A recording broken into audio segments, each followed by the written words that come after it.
Okay, for the residential purchase agreement, we have page 1, section 1. You'll see it says under buyer's offer, number 1, financial terms and conditions. You have a blank. It says earnest money deposit.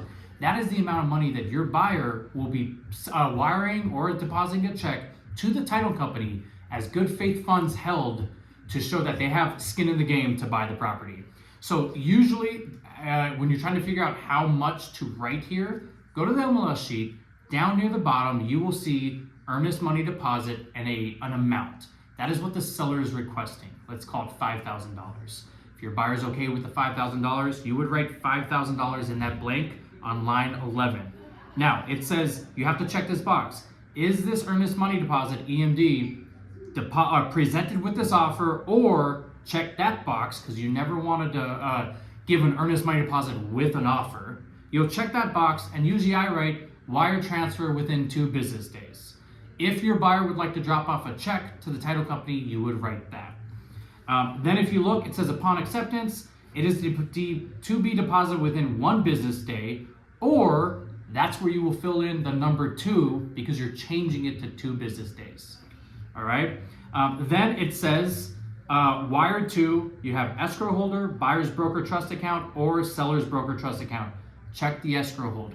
You don't want to send it to anywhere else. It will go directly to the title escrow company.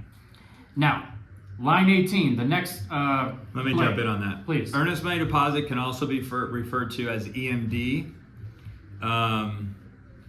Always make sure it's wired. Matt said the word wire transfer. That is an appropriate term, but never ever a transfer or an ACH. It needs to be a wire or a check, and I would highly encourage a wire. And then get your wire instructions checked with the title company.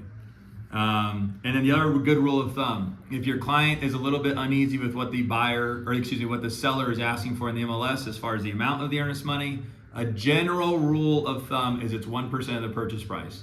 300,000, $3,000, 1 million, 10,000. You get the point. There's also one thing. If you're representing a VA buyer and they want 0 down, they have to actually deposit something, but they can get it back at the close of escrow. Great point, Matt.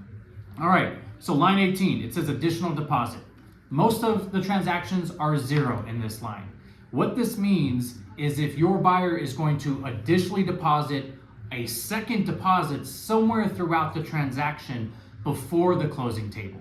This would be giving more money after due diligence or for some special circumstances. But for the majority of offers, this actually is 0 in that line. And what I would say to some of these that Matt might need to go through quickly is if we're not using them often at Glenna Group Real Estate, if you run into it and it's a unique problem, that's a moment to reach out to us individually and have us help you navigate that. Exactly. So Matt, feel comfortable blowing through some of these that aren't often applicable. Great. So line 22, this is very applicable.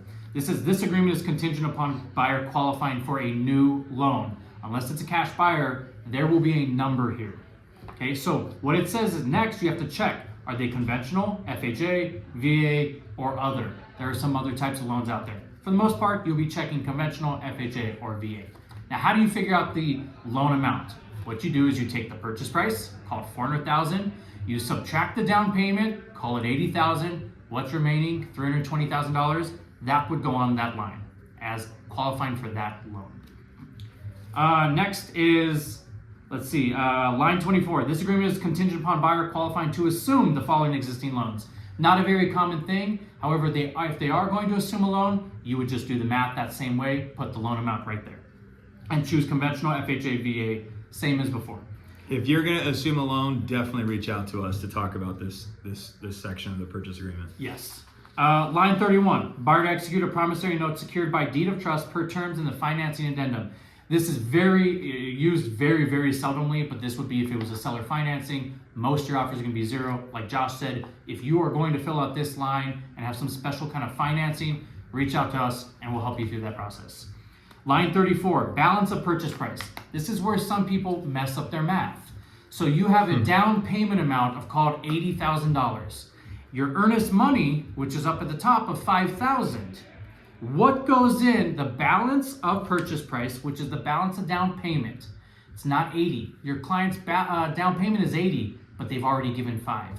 It's 75,000. When you add line 34 and add line 11, that should equal the total down payment. Now you skip right down to line 37. That should be the full purchase price of your offer, which is the same as line 6 up at the top.